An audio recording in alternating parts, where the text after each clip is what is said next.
We need to stop being so judgmental. In this episode of the Change Your Minds podcast, I want to walk you through what it means to be judgmental, why we judge people, why it comes natural to us, why with the proliferation of social media, it's become even more apparent, and why we need to stop it.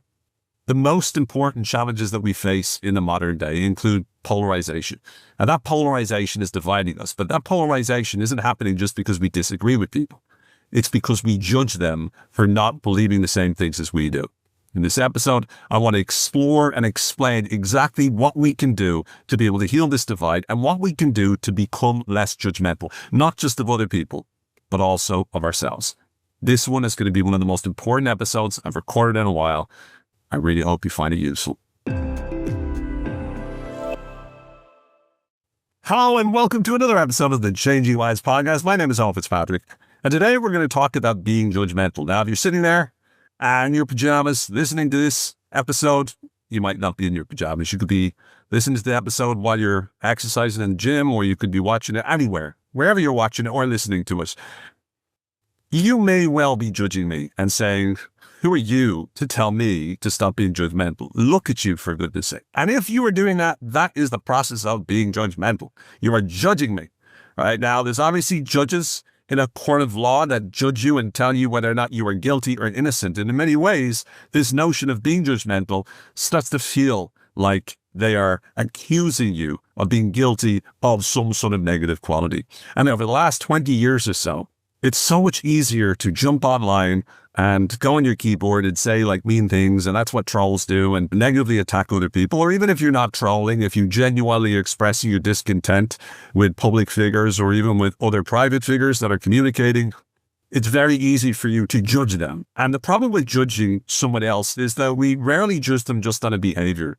We use that behavior and we immediately start to extrapolate it across the rest of their character, right? So if you believe X, then you are this type of person. And we're going to start to dive into what that means. We'll explore why we judge in the first place.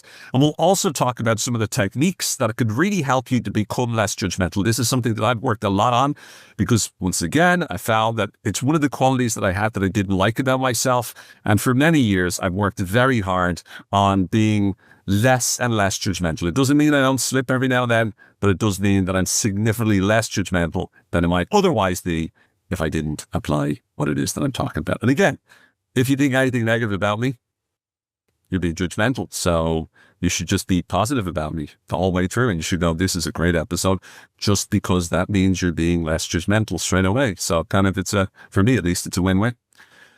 But on a serious note, when we talk about being judgmental, generally speaking, we judge people in three main areas, and we evaluate people based upon their value. And this could be anything from how good looking they are, how skilled they are in different areas, to how competent they are in a particular action, to their value as a partner, their value as a boss, their value as a colleague, their value as a person, their value as a friend. What do they bring to the table? How can they actually make things better, right? So one way is we might value or we might judge a person based upon their value. Another reason we might judge a person is based upon their intelligence, right? If you've ever called anyone dumb, oh my goodness, they're so dumb. Oh, they're so stupid. Oh, they're an idiot.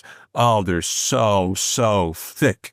Thick is a word we use. Maybe it's just in Ireland, but we certainly use it in Ireland to describe how dumb a person is. But it's very easy to call other people dumb just because either A, they make a mistake, or B, they disagree with you. And this is what I've heard a lot of times. People will make judgments. They go, oh my goodness, they're so dumb. And the only evidence is they disagree with your hypotheses. And that suggests that you know that you're right and you know they're wrong. And they should also know that they're wrong. The fact that they don't know that they're wrong means that they're dumb, right? So there's that notion of judging them about their intelligence. So there's value, there's intelligence. And the third one is morality.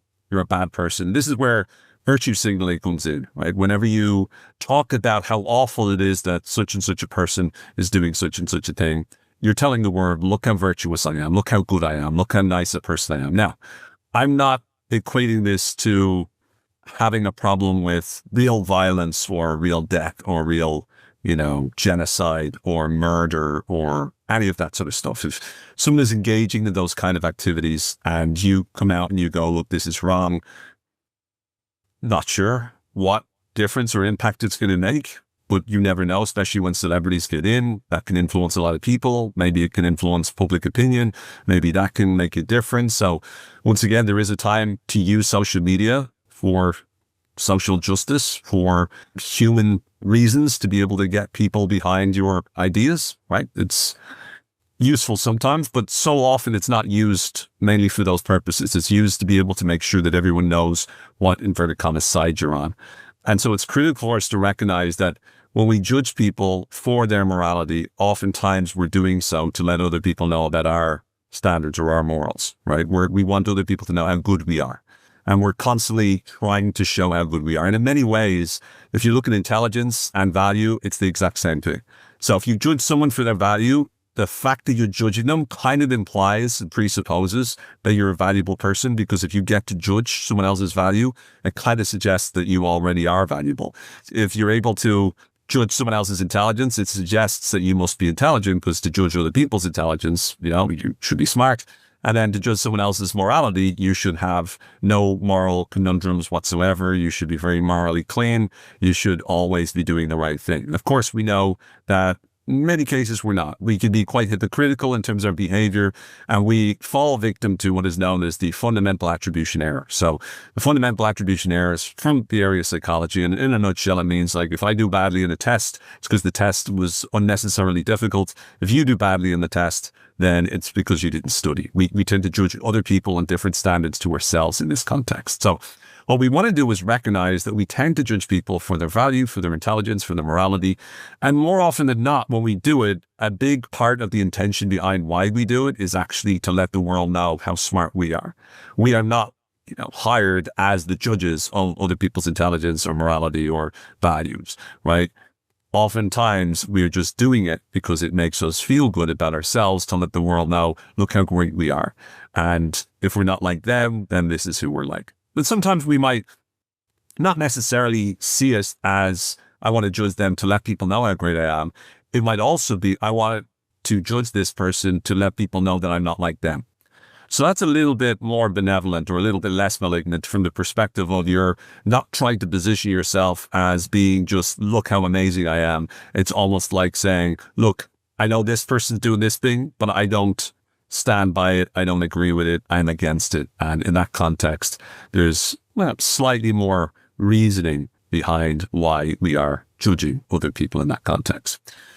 The challenge is that we judge people in a number of areas. So first of all, if you believe a certain idea that is different to the belief that I have, then if you believe in an idea, then you're this kind of person, right? That could be you're dumb, you're bad, or you're, not valuable, not worthwhile.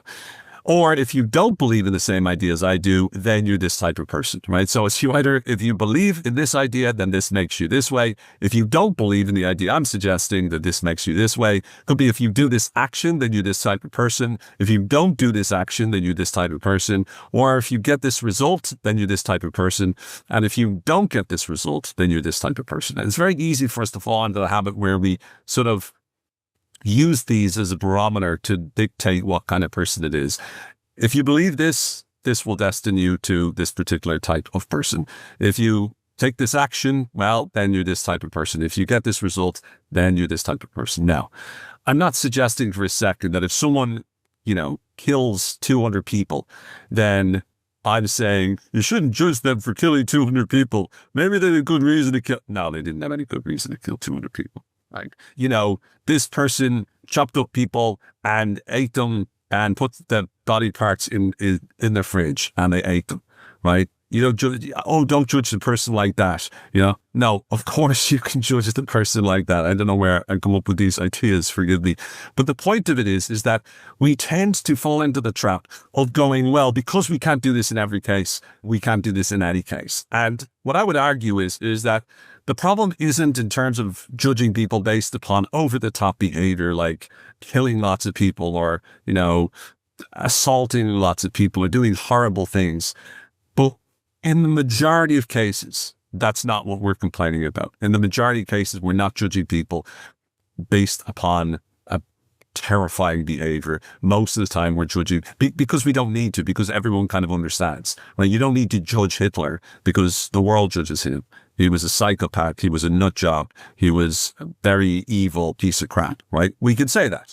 And very few people will disagree. Now, there might be some people that like to disagree because they want to signal to the world, look, I don't think like everyone else. I'm not like a sheep and I go against it.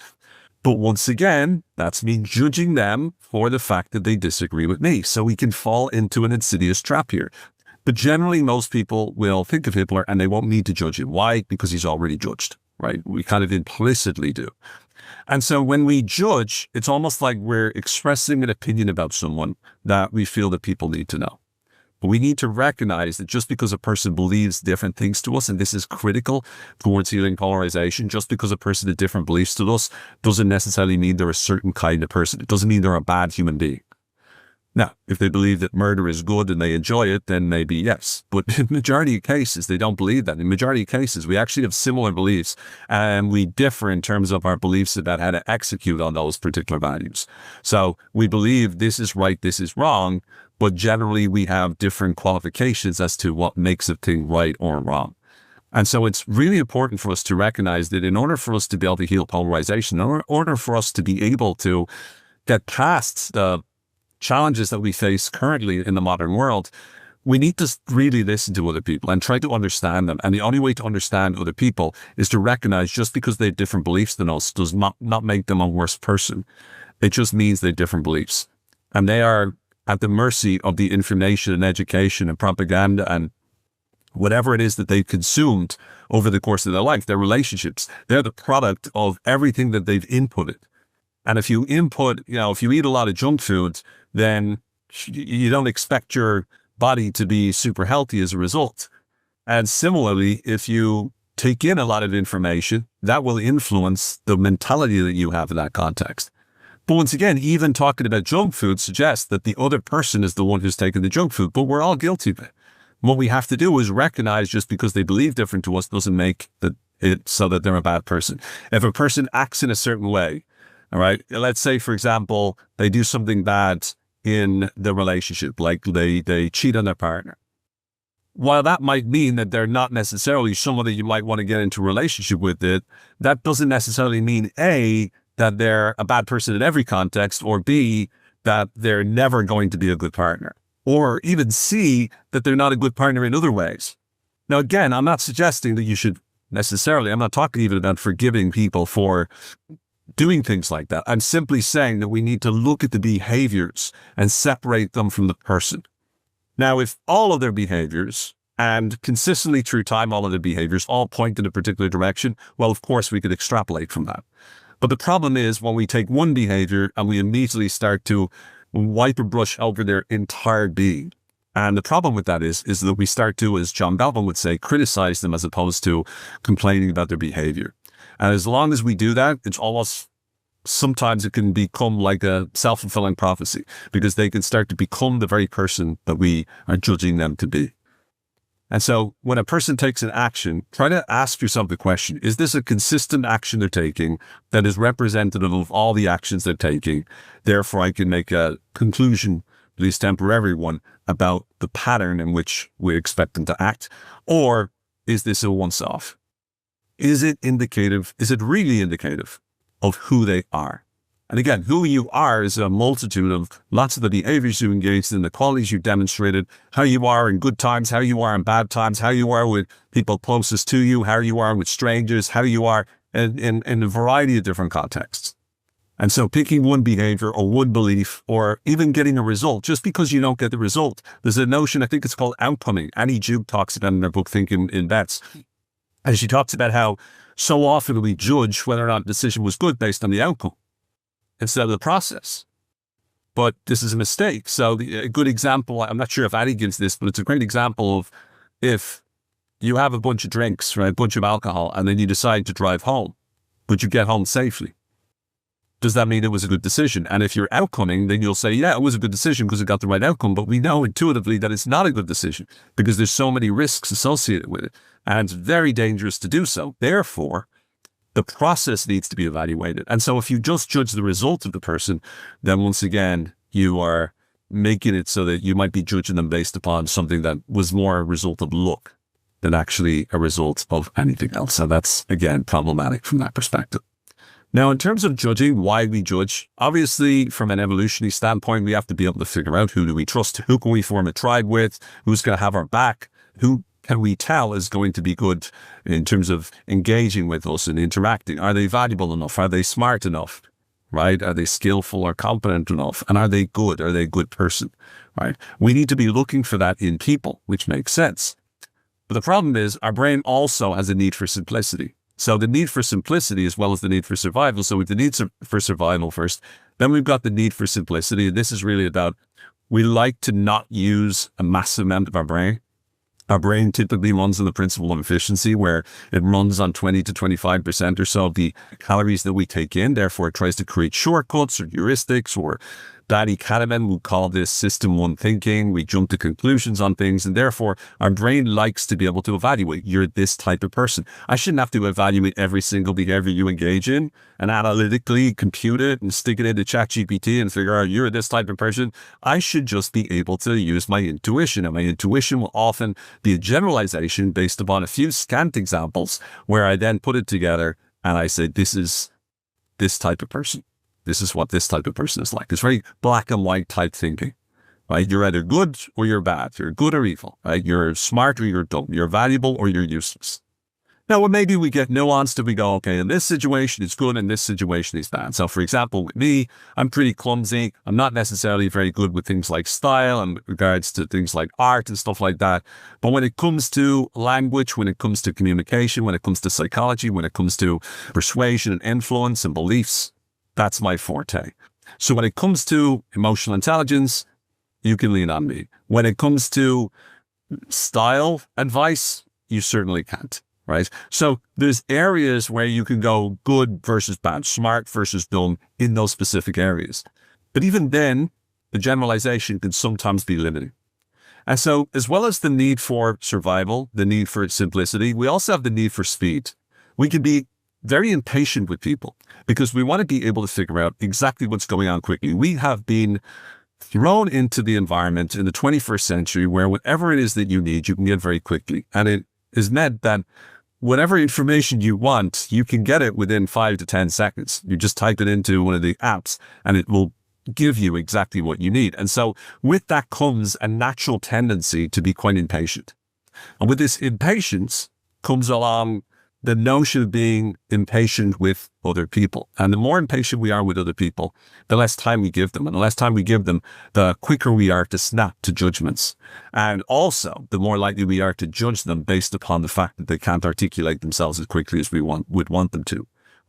And so the need for speed, the need for simplicity, the need for survival are all things that are pushing us towards snap judgments that we make very, very quickly. And then finally, we have the need for signaling. As I mentioned earlier, we kind of like to virtue signal. We like to intelligence signal. We like to value signal. We like to signal to other people, I want you to know just how great I am. I want you to know how smart I am. I want you to know how valuable I am. I want you to know how important I am. And so the more that we judge other people, the more we hope that positions us as being the ultimate exemplar to look at in terms of that area. So one of the ways, because we can't turn around to someone and say, hey, just to let you know, I'm super smart. I'm very valuable. And indeed, I am a really good person. Because we can't say that because we know people would immediately judge us for it. In that case, it might be all right to judge us for it. But because we can't do that, we have to find more, let's say, subtle ways to do it. And one subtle way is to go on the attack with other people. So we get on our social media and we do it. And as a result of that, we signal. Now, once again, I'm not connecting that with a genuine desire for a wrong to be righted. So whenever you push back against some horrible decision, it's imperative to do so, and to do so without worrying that you're incriminating yourself in terms of being a virtue signaler. But what's really important is that we're doing it with nuance. And the more you go to one extreme side more than the other, the less you consider other people's perspectives, the more you might fall into that trap. And one of the problems with being judgmental, as we talked about, is there's a need for simplicity. Therefore, it's either this or this. And we lose nuance. And that's one of the biggest indicators, to me at least, that we've got a problem. Now, why we need to stop is because in many ways, when we judge other people, we're forgetting one of the most important things that I think we need to think about. And that's what I call the torment of life.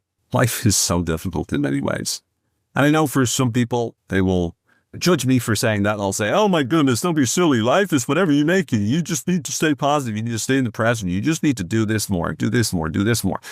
Lots of people will have fixes for everything. But for all of my life, I've had to be vigilant against feeling depressed. Depression, when I was 14 years old, almost ended my life. And so I've constantly struggled with every psychological tool I have to be able to maintain vigilance against, the dark side, the sort of inner demon, the inner dictator, right? That tries to drag me down, that shows me the world in a dark way. And some days I will struggle with feelings of darkness, but I have the tools to be able to help myself to handle them. But what's really important is to recognize I'm not alone. There's a lot of people that struggle and suffer. And it doesn't have to be depression. It could be crippling anxiety. It could be they're terrified of something, or they're very stressed about something, or they're overwhelmed, or they've been through a really rough patch. There's a whole host of different challenges that people have that we have no idea that are happening to people. There's a great story that Stephen Covey, author of the book 7 Habits of Highly Effective People, in I think the prologue or the intro, he talks about being on a train, and there was this father, and there was a bunch of kids with the father. The kids were like, jumping up and down and making a racket. And Stephen Covey said to the father, hey, listen, would you get your kids under control? And the father apologized and said, sorry, we just came from the hospital and their mother died. Now, obviously, Stephen Covey felt really bad because seconds earlier, he'd been judging the father for being a bad parent. And all of a sudden, information gave him a different context. But the reality is that just because people don't tell us their struggles doesn't mean that people aren't dealing with it. And so whenever I meet a person, and my first tendency is to judge them, I evaluate, are they trying their best? Are they trying, right? And if they're not trying, have they given up? And the problem is that not only life is difficult, but our minds can make it even more difficult. Relationships themselves can be difficult. Right? We're the products of the relationships that we've had. We're the product of the information that we bought into. So our models of the world, the way we see the world, is based upon what we've learned. And in most cases, the person is doing the best they can, given the circumstances, given the information, given the relationships that they have. They're doing the best that they can do, or they're doing the best that they think they can do. And our goal might be, in that context, to try to help them to believe in their ability to do more. Whenever I worked as a therapist, I would try to help people who were convinced that this was it for them, that they could believe better, that they could become better, that they could learn better, that they could become more successful. But the only way to do that is you start out with the belief that says, maybe it's possible, and then you work towards it. It doesn't mean you have to be perfect today, but ultimately when we judge people, we're not thinking about the internal struggle that they might be facing. You can still get a result and not deserve it. You can still not get a result, but do deserve it. You can still do the action, but not necessarily for the right reason, or you can still not do the action, but for the right reasons. You can still believe an idea and not be a bad person. You can still not believe an idea and still not be a bad person. Like there's no real way in which we have to recognize that just because we have certain beliefs, or we take certain actions, or we get certain results, doesn't necessarily mean that we are limited in a sort of a universality of being a certain type of person. And that's not just true of us, it's true of other people as well. And the more that we do that, the more we give other people the grace to be able to go, maybe they're dealing with a tough time, maybe they're struggling with it. And this doesn't mean that we don't hold people accountable to their actions, to their beliefs, to the ideas that they espouse, right? If someone is speaking things or saying things that are inflammatory or are causing pain to other people, or are misogynistic or racist or horrible, or positioning people in really awful ways, that doesn't mean we don't hold them accountable. But we need to recognize that the more we try to understand people, the more equipped we'll be to be able to influence people.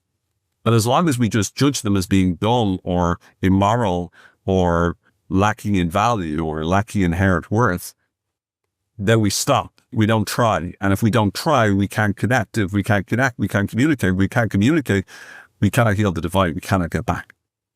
And so once again, there's a fine balance there between holding people accountable to the things that they do or say, which is important, and recognizing that, when people say certain things, it will have consequences. When people take actions, they will have consequences. So we need to be clear in the boundaries of what we do and don't accept, and ensure people are held accountable to whatever it is that they stand for. But at the same time, not limiting their future as well. Once again, I'm not talking about the extreme examples. If you go, well, if somebody blows up the world, then okay, if someone blows up the world, if someone does something really horrible, that puts it in a different situation. What's important is that we realize that 9 times out of 10, when we're judging people, we're not really working off those kind of stakes. Now, in terms of 4 tools that can help us to break out of the judgment trap, the first one is what I call intention work. And so a friend of mine, author, national bestseller, USA Today bestseller, Mike Goldman, very good friend of mine. He wrote a book called The Strength of Talent, and he got on USA Today's list, which I'm very proud of him for. But one of the things Mike talks about a lot is what he calls the law of positive intent. And that is when people wake up in the morning, it's important not to think about them as someone with the law of negative intent, where you believe that they've got a negative intentions towards you. Instead, you assume positive intent. You assume they've got a positive perspective. They're trying to do the best they can. Now, that's a useful way of thinking. I have a different one, which I call the law of neutral intent. And the law of neutral intent is they're not even thinking about doing good or bad. They're just doing. And they're doing it for their own reasons. And so whenever people take actions that piss you off or annoy you or frustrate you, instead of going, oh, they've got a positive intent or they've got a negative intent, sometimes it's just they just got a neutral intent. Now, I would argue that the positive intent is probably the most useful, but sometimes by just labeling people as having a positive intent, there's probably a part of your mind, at least there is for me, where I'm like, no, they're not waking up in the morning going, how can I make Owen's life more wonderful? That person in the DMV is not thinking to themselves, oh, I just want to make sure that Owen Fitzpatrick is the best day possible, right? So they're not having a positive intent, but they also aren't waking up in the morning going, if someone called Owen Fitzpatrick comes to the desk, I'm going to destroy them, right? They're not thinking that. They probably have a neutral intent. They're just trying to get on with the day. And so I think it's important that we do a sort of intention scan where we go, what game is the person playing? Like, what are they trying to optimize for? What are they trying to achieve? Are they trying to piss you off? Are they trying to make your life heaven, right? What are they trying to do? And more often than not, they're not trying to do either. They're just trying to get by. They're just trying to live their life. They're just trying to do their job. And when you take yourself out of it and you recognize the intention, oftentimes that will help you. So the only time that I kind of do struggle with being, okay with people is when I feel that there is a negative intention. So when I can actively see them trying to, inverted commas, win against me, trying to put me in my place, that's the time where I react negatively. But whenever I don't feel that intention, whenever I don't get that indication, I do tend to try to navigate towards the law of neutral intent, where I'm like, maybe they've got a positive intent, maybe they've got a negative intent, but more than likely, they're just trying to get by. And so that's what I call intention work, which I find useful. There's also what I call kindness work. Many years ago, I wrote an article of the difference between niceness and kindness. And the main point of the main idea I like to look into when it comes to this is niceness is largely about you. Are you being nice? You're being a nice person. That means you're smiling, you're being polite, you're doing all those things. But kindness is you're genuinely trying to help the other person. So to me, niceness is about you. Kindness is about them. And so when you're in a situation with someone else and you're noticing that they're, where you see someone and you're getting a bit pissed off or whatever, ask yourself the question, how can I help them? And it's weird, but when you're moving away from, how are they treating me to how can I help them? Just that mental switch can actually help you because you're being kind because that's the kind of person you are. And it makes you feel good about yourself, but it does so in a way that it's much easier to be kind than it is by judging someone else for not being kind, right? So by calling a person not kind or saying, oh, they're so cruel, or they're so mean, they're so this, well, you might feel that positions you as a kind person, like because you value kindness, that's why you're judging them for not being kind. But actually being kind, really looking out to helping someone else actually can help you to do that as well. There's also what I call sacrifice work. And this is, my dad has a saying, it's, comes from his religion where he talks about, offering up. And this notion of sacrificing for other people is sometimes the thing to do. And he's a great example of it. And it's small sacrifices, right? But the notion of offering up, the notion of sacrificing, making small sacrifices for others, it's something that I don't know about you, but it certainly makes me feel better about myself. And it doesn't mean that you become a martyr either. So it's not like, oh my goodness, it's so difficult. Because again, martyr is like signaling, oh, look at me, it's so difficult. But it's like knowing that you're doing something for someone else and you're sacrificing your time for someone else. It makes you feel good. And in a world where, yes, it's important to make sure that you've got boundaries. It's important for you to be able to say no. It's important for you to do that. And if you find yourself sacrificing all the time, you need to balance it back. But if you're in a situation where you are judging people more than you would like, then try to sacrifice the effort or the time that it takes to spend a bit, let's say, a bit of time with them. And this links in with the final bit of work, which I call patience work. And this is seeing patience as a gift that you can give to other people. So often, it's almost like we label ourselves as, I'm not a very patient person. Now, in some areas of my life, I'm very impatient, right? I lack patience a lot in certain contexts. But if you ask people very close to me, right, especially my partner, they'll tell you that I'm extremely patient. Now, I don't see that, but they see it. And the reason is because I value that patience is something that it's not about a label that I have. It's more so about a gift that I try to give. And in many ways, patience to me sometimes will be connected to sacrifice. I'm being patient with someone and I'm sacrificing my time. And it might sound like a sort of a selfish way to think about it, but in many ways, people are doing the same thing to me. So sometimes when people meet me, sometimes people will be patient with me and they will sacrifice their time to listen to me and to be around me. And that doesn't necessarily mean that I'm not worthy or I'm not valuable or I'm not intelligent or I'm not worth their time, but it means for whatever reason in that interaction, in that experience, they, according to their judgment, need to make a sacrifice in order to be patient with me. And to me, that's not a bad thing. I actually think that's a good thing. Because the reality is that when we can start to give patience to others, when we can start to make small sacrifices for each other, when we can start to be more kind to each other, and we can start to go in there and not assume negative intent, we give ourselves the opportunity to be less likely to judge people. We're less likely to evaluate people's worth or people's intelligence or how successful a person is. And this also brings it back finally to judging ourselves, because most of the time, the people that we judge, oftentimes we're judging them in lieu of ourselves. Right? We're judging them so we can stop judging ourselves for a second. And it's important for you to use the same kind of razors or the same kind of shortcuts as we do in terms of the tools for not judging other people. That means recognizing that you're doing the best that you can, right? That you have a neutral intent, or even sometimes a positive intent, but you're trying your best. And it's tough in this world, right? So you're doing the best you can with what you've gotten, or you think you're doing the best you can with what you've gotten. And if you're sabotaging yourself and you know that you aren't, then that's a lesson to try to do better. But once again, you're trying. And that's what matters. That's what's important. That you've got the positive intention to improve. It's important for you to practice self-kindness, to be kind to yourself, to be loving to yourself, to be caring to yourself, to be good to yourself. You want to be able to use sacrifice to be better. You know, when you decide to go to the gym or go for a run, even though you don't want to, building that discipline is a form of sacrifice. You're making a sacrifice in the now for the future, for the then. And so the more that you can start to use sacrifice to be better, the happier you'll be, the more successful you'll be, the healthier you'll be. Right? It's going to be good for you. Sacrifice makes you better. Just like sacrifice helps other people, it helps you too. And then practice patience with yourself. Don't expect that you're going to perfect everything immediately. Recognize that you may have a tendency that there's going to be certain things that take longer for you. You're not always going to get things right at the first go.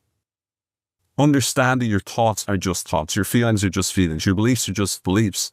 And act like the person that your dog thinks you are. And if you don't have a dog, you're goldfish. And if you don't have a goldfish, ChatGPT, right? Whenever I type into ChatGPT, what do you think of me as a person? It's like, Owen, you're the smartest person in the world. You're the nicest person in the world. You're the greatest person in the world. And I'm like, oh, great. Like ChatGPT is the most complimentary. I put it in chapters of the book and I'll say, oh my goodness, this is great. I haven't read anything like this since Hemingway. You're a genius. You're this, you're that, you're the other, right? And it could be the worst thing ever, but it's so complimentary. So be the person, act like the person that ChatGPT thinks that you are. That is my crowning glory piece of advice when it comes to not being judgmental. I really hope you found this useful. I enjoyed talking about the notion of judgmentality. That's not really a word, but sure, look, don't judge me for it. But I really hope you found it useful. There's a lot of, I think, insights that we need to start to think through and grapple with when it comes to this notion of being judgmental with other people. And I really hope you found it useful. I hope you found it helpful. I hope that if you are going to judge this podcast, you will do so by giving it 5 stars or whatever the evaluation matrix allows you to do so. Please do spread the word, share this podcast, let people know on iTunes or Apple Podcasts, whatever they're called, Spotify, the whole lot of them. And also YouTube, please comment for the video if you liked it. If you didn't, if you're judging it, you don't need to comment at all. But do spread the word. Let people know. Thank you very much for watching. Take care and be well. May the force, as always, be with you. And may you continue to judge yourself in really positive ways. Bye for now.